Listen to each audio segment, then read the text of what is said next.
watching News 25. Local coverage you can count on. News 25 is brought to you by J.K. Nelson Law, voted best of Pahrump for 4 years. Give them a call, 775-727-9900. News 25 is also brought to you by Gunny's Air Conditioning and Heating. New, service, and repair. Call Gunny's, 775-727-6800.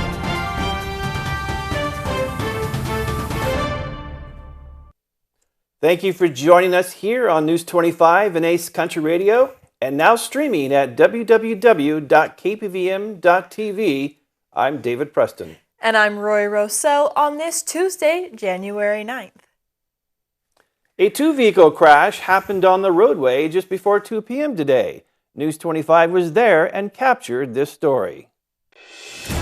Jason Ernest of Mount West Lawyers. Don't be bullied by insurance companies. Call me, 775-727-9500.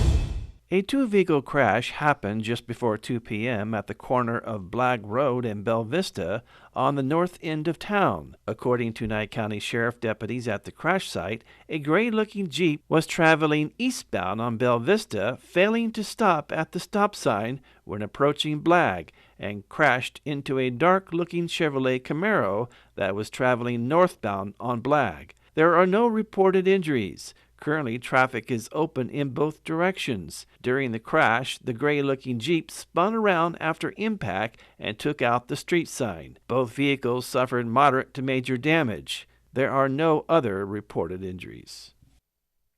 The man who attacked a Las Vegas district judge last week has been sentenced on attempted battery. RJ Camacho reports.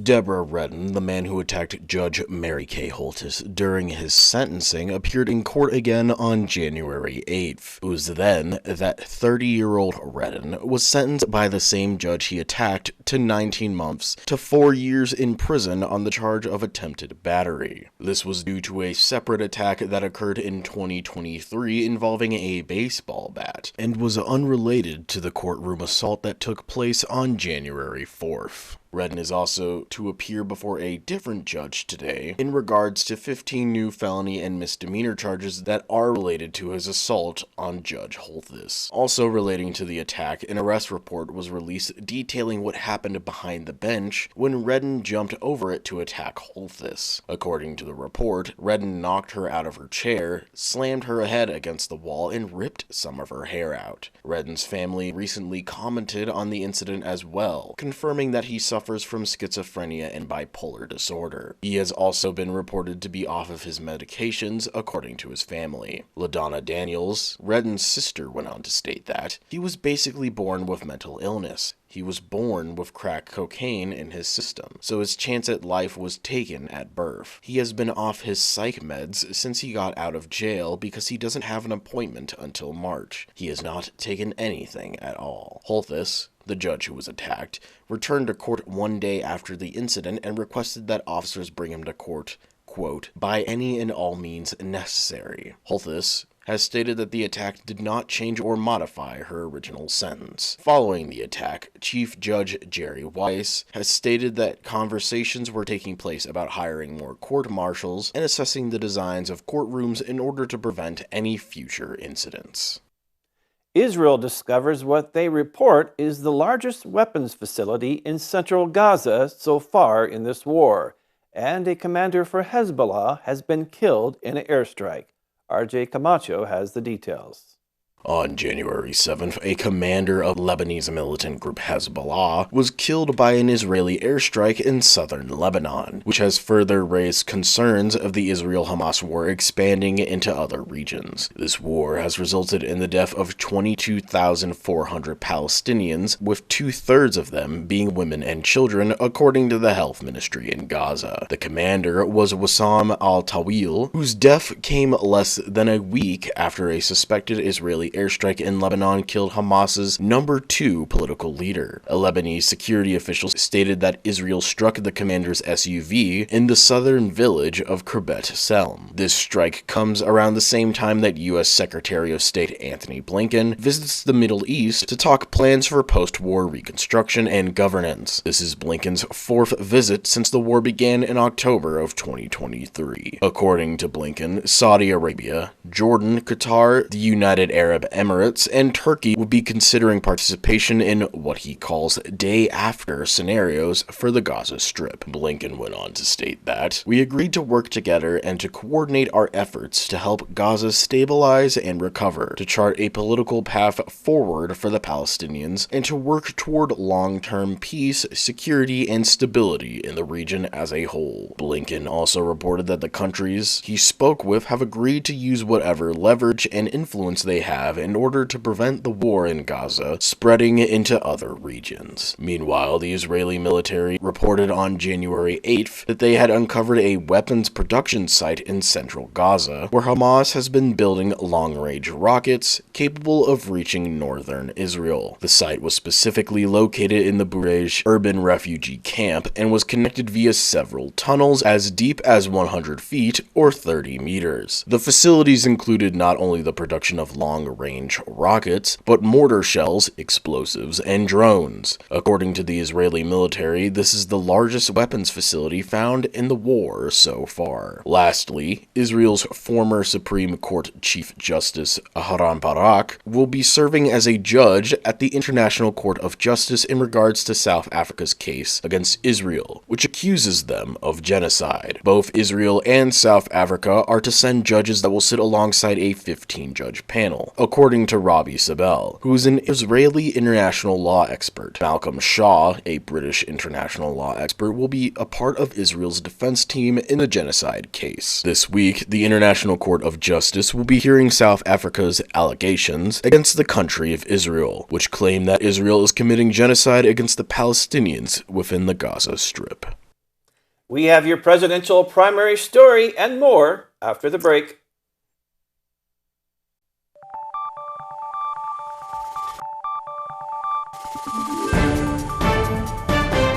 You're watching News 25. Local coverage you can count on.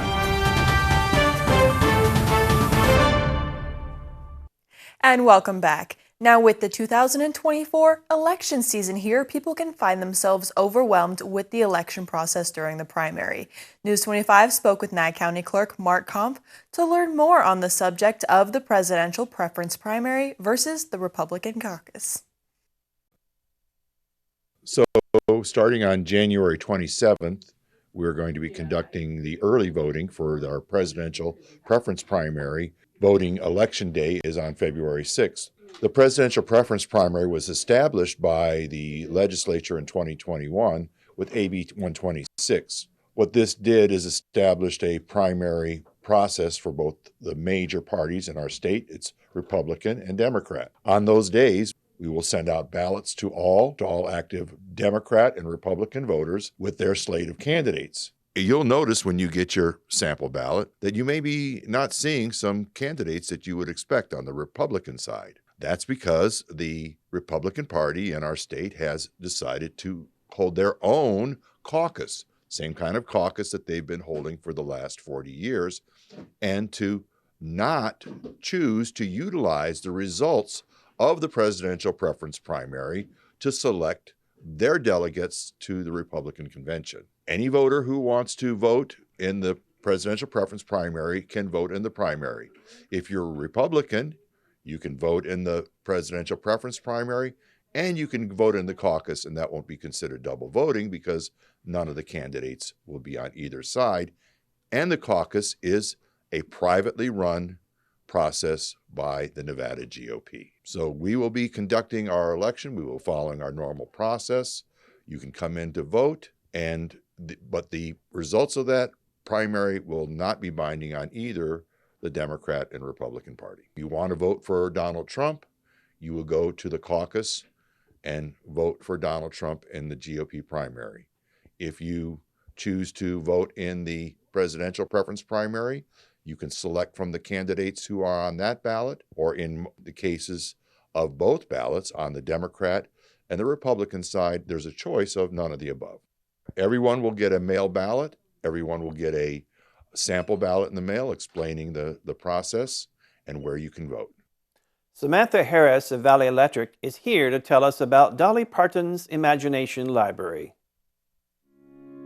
This segment of News 25 is brought to you by Valley Electric and its family of companies focused on serving our members. We're better together. Dolly Parton's Imagination Library is a program that provides free books to children from birth to age 5.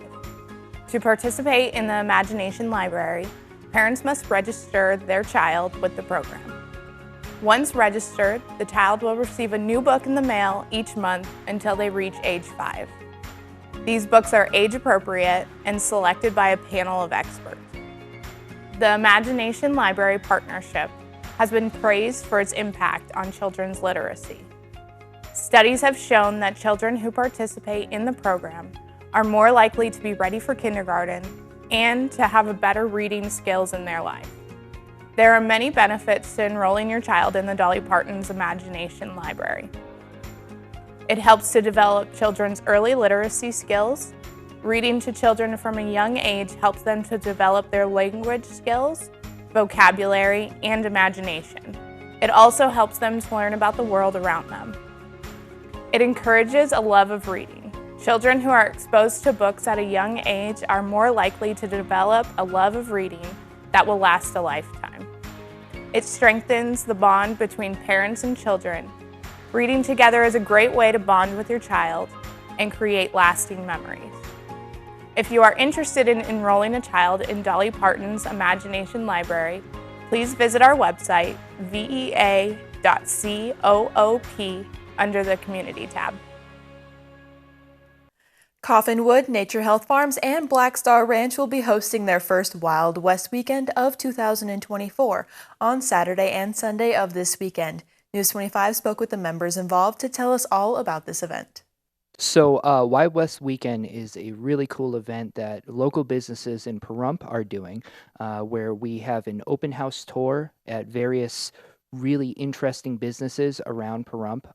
Coffinwood, Nevada, Black Star Ranch, and a few other businesses are all incorporating together to do a wonderful tour to showcase the cool stuff going on in the community. Ruby's Reptile Rodeo will be on the Coffinwood bus, located inside Coffinwood, but you can visit us there and visit our many reptiles. Ruby's Reptile Rodeo is a registered 501c3 for reptiles, amphibians, and arachnids.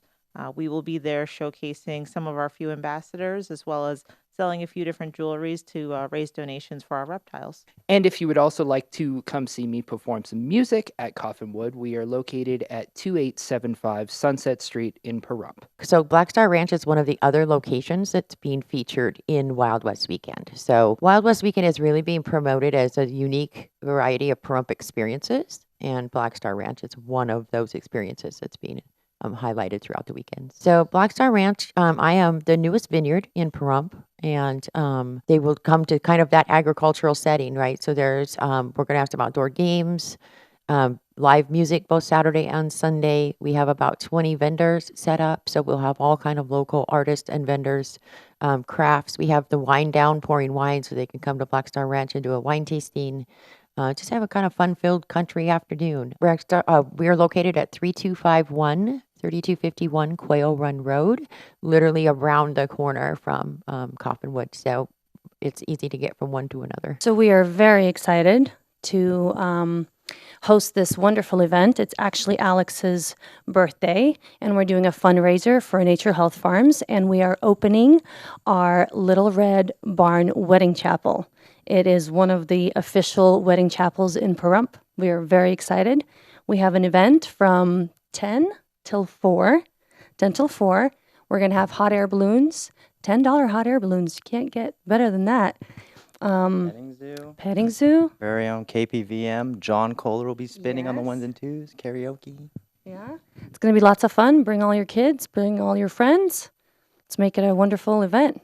Different locations, we're all tied together so everybody can visit everybody's at the same time or different times. So they get the access to all three. This is Kai with Cheers Nevada, and we welcome you to Wild West Weekends going on every second weekend of every month, starting in January, going all year long with these amazing community people. We hope to see you there. Bring your friends, bring your family, bring your kids, daughters, uncles, cousins, brothers, whatever you want to bring. Just be there. We hope to see you. It's welcoming everybody to Pahrump in this wonderful, amazing community event. We hope to see you there. More information at wildwestweekends.com. Yeah. We'll have your rescue pet and health after the break.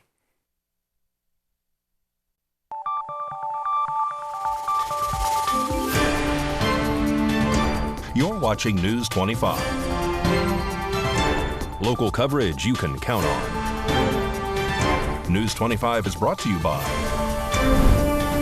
Mountain West Lawyers, Injury Attorneys, 727-9500.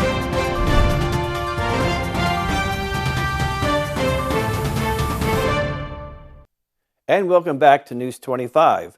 Tressa Wask of Pets Are Worth Saving is here to tell us about a large dog looking for a forever home. This is Kingston. He's a German Shepherd Husky mix. He's 18 months old. He's been with us a year. Very sweet, kind of shy, little timid around men, very energetic. He is ready to go to home. He's got lots of energy for somebody who wants a dog that's going to walk with them or go hiking and that. He gets along well with other dogs, and he's generally a good dog around everybody. He is a little bit shyer with men, though. As you can see, he's got a lot of training needed. We are located at Thrifty Paws at 520 East Street, Suite C. You can reach us at 775-253-5051 or go to our website to view our animals at nevadapaws.com. And you can also see us on Facebook at Pets Are Worth Saving Group. Now that the holidays are over and kids are back in school, more cases of the flu are being reported, which Dr. Frank Esper of Cleveland Clinic Children's says is to be expected. Influenza does this, and this is kind of one of those things where it slowly goes up week after week, and then it really hits a peak, and it goes up exponentially for about 3-4 weeks, and then finally subsides. The flu is a common respiratory virus and can easily spread. Symptoms often include fever, chills, body aches, cough, headaches, sore throat, runny or stuffy nose, and fatigue. In mild cases, Dr. Esper says it can be treated at home with supportive care, like getting plenty of rest, staying hydrated, and taking pain relievers to help with headaches, body aches, and fevers. Antiviral medications are also available under certain circumstances. So how can you and your little ones avoid getting sick? Dr. Esper says regularly wash your hands, sanitize high-touch areas, and get the flu vaccine if you have not. What I can tell you about the flu vaccines right now is that the flu vaccine and the flu virus that's in the community right now are pretty good matches, all right, based on the initial tests. And so this is probably a pretty good vaccine that will protect you from getting the flu, but more importantly, it protects you from getting really, really bad flu, like that gets you in the hospital or puts you on a breathing machine. Dr. Esper also says that it is very important for people who are 65 and older, children under 5, pregnant women, and those with pre-existing health conditions to get vaccinated, since they are considered more vulnerable. News 25 Weather Cam is brought to you by Lerner and Rowe Injury Attorney's Office in Pahrump. In a wreck, need a check? Call 702-877-1500. Taking a look outside through our Lerner and Rowe weather cam, it's looking cloudy. John has your weather forecast coming up next.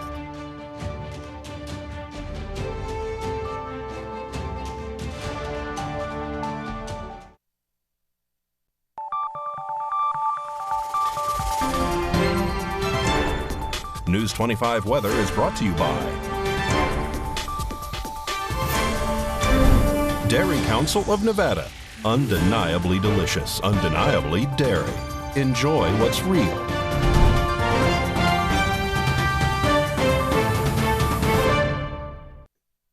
Hi, good evening, Nevada. It's John Kohler from the KPVM Channel 25 Weather Studios, all up and down the Ace Country Radio Network and your mobile device anytime of the day or night. www.kpvm.tv. 8 channels of digital entertainment going out to the world. It's everything we broadcast, and it's real cool, and it's free. So check that out. Fernley, 52 degrees. Frosty Fallon at 50. Carson City, Chattery at 48 degrees. Not as bad as Tonopah, 43 degrees. Downright chilly out there in Tonopah. Get yourself a sweater. Why not? Goldfield, 45 degrees. Betty Heaton all the way up to 49, flirting with the 50s. Amargosa got there at 52. Las Vegas, not quite in the money at 48. And Death Valley, paltry 59 degrees. But here in the paradise of Pahrump, wow, let's take a look. Yay, yay, it's the Hot Spot Award winner. We did it again. Congratulations, 46 degrees, our current temperature, 52 degrees. Was today's high. A very nice day. Southeasterly winds at just 3 miles per hour. The sun rose at 6:55, set at 4:46, and we're enjoying the last vestiges of the dying sun as it dives into the ocean into the west and heads to a low tonight of 28 chilly degrees in the desert. Winds at 4 miles per hour. Not too bad.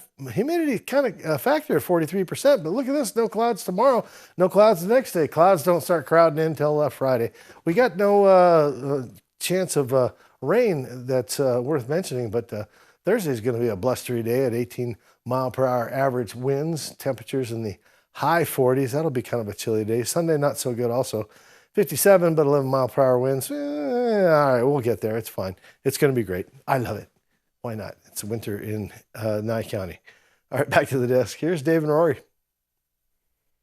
Thank you, John. Well, that wraps up this edition of News 25. I'm David Preston. And I'm Roy Rosa. We will see you on the next newscast. Have a good night. Good night.